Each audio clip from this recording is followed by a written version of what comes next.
Come on, buddy. You can't be under my wheel. You just can't, mister. No, and you can't get up in my wheel either. All right, you can't do that either. All right, we got to get you out of there. Hold on. Hi, and welcome to Yeti at Large. This is a channel focused on making the most out of what you have, no matter where you're at. Thanks for tuning in and helping out. Look, mister, you can't be... Come on, get out of there. Get out of there. You can't be in my wheel. Oh, damn it. Now he's completely... Look, he's completely entangled in my suspension now. You gotta get out of there, buddy. Let's get a stick and help him along. Come on, buddy.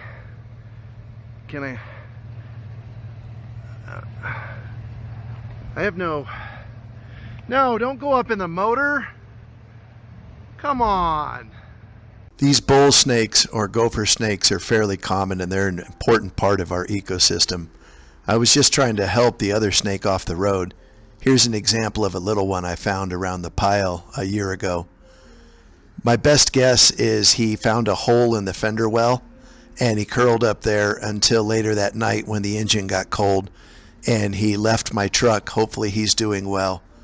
But speaking of reptiles and amphibians... So, I think you can see there's a little frog right here.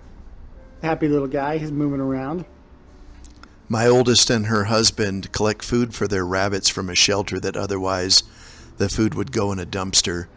And in a sealed package of butter lettuce, they found a living California tree frog.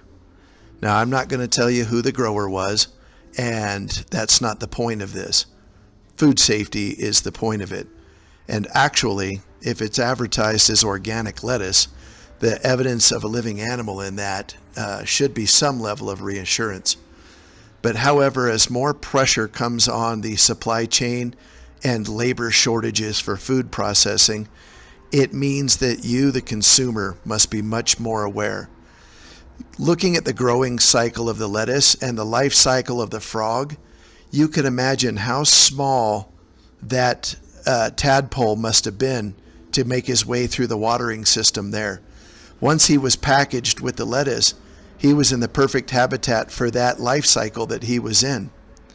Now, we're a bunch of softies. We help snakes out of the road. We rescue dogs, and they took him immediately to an area amphibian reptile rescue. He's so cute. Runner. And I'm happy to report that he's doing fine. But in the future, please, when you're processing your food or are about to dig into your favorite snack from your favorite restaurant, please engage all of your senses. Examine your food, look at it, smell your food. If something doesn't seem right with the taste, the texture, the odor, or the appearance, probably isn't. Now, I don't mean to gross anybody out, but in commercial restaurants and food manufacturing facilities, we typically use blue Band-Aids with metal strips in them. That way they're highly visible, they show up on an X-ray and or attracted to a magnet. Now, like I said, we're not going to tell you who the grower is, and I may get a few comments accusing me of a little bit of an internet hoax, but I can tell you we contacted the grower and found them to be extremely professional with an excellent HACCP, Hazard Analysis Critical Control Points, sanitation plan in place. Almost every grower in North America utilizes a fantastic food safety program. They minimize contact with animals, and staff that works in the fields and around the food processing have strict sanitation regimens.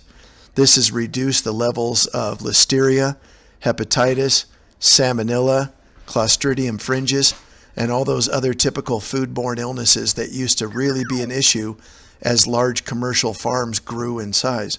Ultimately, it's up to us as the end consumer to ensure that we're storing our food a minimum of 6 inches off the ground in sealed containers, that we're cleaning up any spills quickly and reducing access. If you like it, guaranteed a bunch of other critters do too. Thank you for tuning in. Please like and subscribe to Yeti at Large.